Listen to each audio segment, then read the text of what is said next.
بلہ بن اہم کے ساتھ حضرت خالد بن ولید کی لڑائی تھی اور رومیوں کا لشکر بہت بڑا تھا اور حضرت خالد بن ولید کے پاس تھوڑے لوگ تھے. لیکن ہوا ایسا کہ حضرت خالد بن ولید جس جنگ میں بھی گئے ہیں فتح کے پرچم گاڑ کے آئے, لیکن یہ پہلی جنگ تھی کہ جس میں ان کا پلہ بھاری دکھائی دے رہا تھا اور ان کے قدم اکھڑ رہے تھے. حضرت رافع تائی رضی اللہ تعالیٰ عنہ نے کہا لگتا ہے آج قضا آ گئی, آج نہیں ہم بچ سکتے حالات جو ہیں. حضرت خالد بن ولید کہنے لگے ہاں مجھے بھی یہی لگتا ہے کہ قضا آج آئی ہی آئی. ادھر حضور علیہ السلام حضرت ابو عبیدہ رضی اللہ تعالیٰ عنہ کو خواب میں ملے اور وہ اپنے گھر میں سوئے ہوئے تھے مدینہ المنورہ میں. کہا اللہ کا شیر مشکل میں پھنسا ہوا ہے اور تم سوئے ہوئے ہو. حضرت ابو عبیدہ رضی اللہ تعالیٰ عنہ رات کو ہی اٹھے, بیدار ہوئے اور اعلان کروا دیا. شہر میں اعلان ہونے لگا مدینہ المنورہ میں, جلدی تیار ہو جاؤ, حضرت خالد بن ولید کی مدد کو پہنچنا ہے. انہیں کتنا یقین تھا کہ حضور خواب میں آئے ہیں تو حضور ہی آئے ہیں, کوئی وہم نہیں سمجھا. جلدی جلدی اعلان کروا دیے, مجاہد جمع ہونے لگے اور دیکھتے دیکھتے لشکر تیار ہو گیا.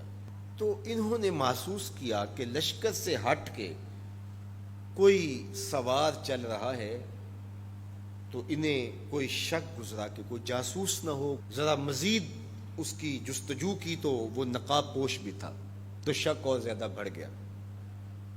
تو حضرت ابو عبیدہ نے کہا کہ انہیں گرفتار کر کے لاؤ,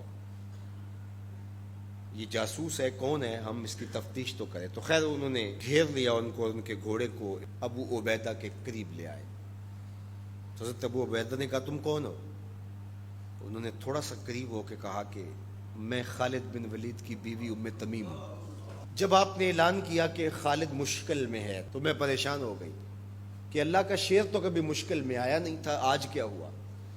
تو میں نے غور سے دیکھا کہ وہ اپنی ٹوپی گھر بھول گئے تھے, جس ٹوپی کے اندر حضور کے منہ مبارک سیے ہوئے ہیں, اور وہ جب بھی جنگ کیا کرتے تھے تو وہ ٹوپی اپنے سر پہ پہن کے کیا کرتے تھے, اللہ فتح عطا کرتا.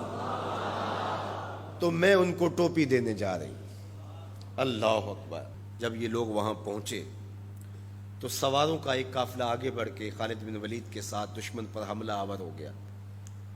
ایک نقاب پوش سوار آگے بڑھتا ہے اور ہاتھ میں تلوار ہے, اور دشمن پیچھے ہٹتا چلا جاتا ہے.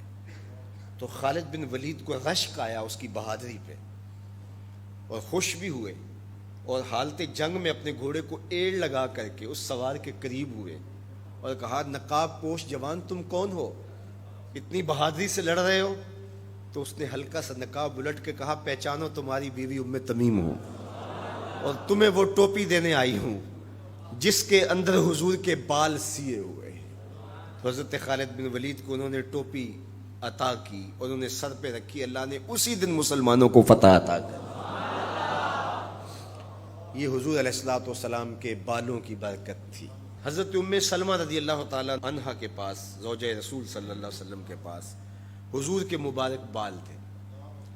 حضرت عثمان بن عبداللہ رضی اللہ تعالیٰ عنہ کہتے ہیں کہ مدینے میں اگر کسی کو نظر لگ جاتی یا کوئی بیمار پڑ جاتا تو وہ ام سلمہ سلام اللہ علیہا کے پاس آ جاتے, تو وہ پھر ڈبیا سے بال نکالتی اور پانی کے گلاس میں ان بالوں کو جنبش دیتی, اور ان بالوں کی برکت سے وہ پانی جب بیمار پیتا اللہ اس کو شفا عطا کرتا. یہ حضور کے مبارک بالوں کی برکت ہے. اللہ اکبر. اور ایک دن حضور غسل کر کے آئے اور سیاہ رنگ کے مبارک بالوں, اللہ اکبر, کا حسن اور نمایاں ہوا. تو حضور نے ایسے ہاتھ ڈال کر کے ایک بال الگ کیا اور ساتھ ارشاد فرمایا من ازا شعرتم من شعری فالجنت علیہ حرام. سن لو جس نے میرے بالوں میں سے ایک بال کو بھی اذیت دی اس پر اللہ کی جنت حرام ہے. ہم تو حضور کے غلام ہیں, حضور کے نوکر ہیں. حضور تو حضور رہے, حضور کے بالوں کی توہین بھی گوارا نہیں ہے. اقبال کہا کرتے تھے لوگ باتیں کرتے ہیں، ہم تو یہ بھی گوارا نہیں کرتے کہ کوئی کہے تیرے پیغمبر کے کپڑے میلے تھے، ہم تو یہ بھی گوارا نہیں کرتے۔ مغرب اس کیفیت کو سمجھتا نہیں ہے، اور وہ سمجھتا ہے کہ شاید ان حرکتوں سے میں مسلمانوں کے دلوں سے ان کے پیغمبر کی عظمت کو چھین لوں گا، نکال دوں گا، لیکن اسے بھول ہو گئی ہے۔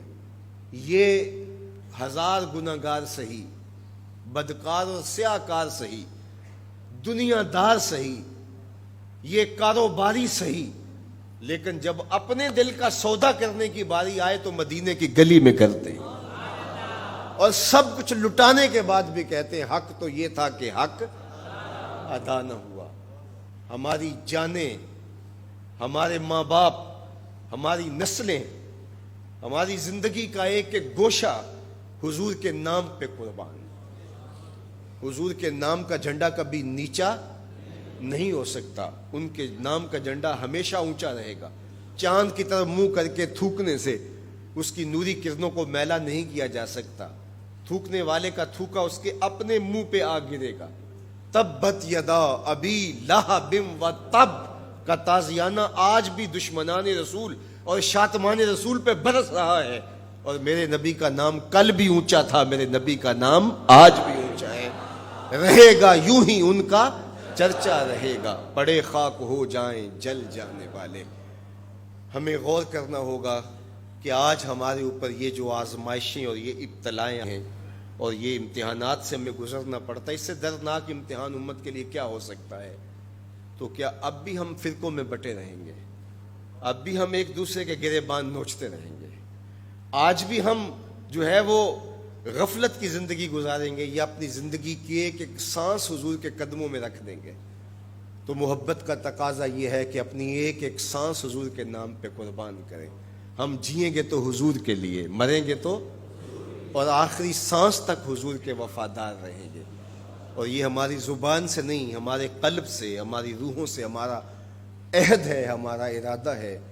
حضور ہمارے ماں باپ آپ پہ قربان، ہماری نسلیں آپ پہ قربان۔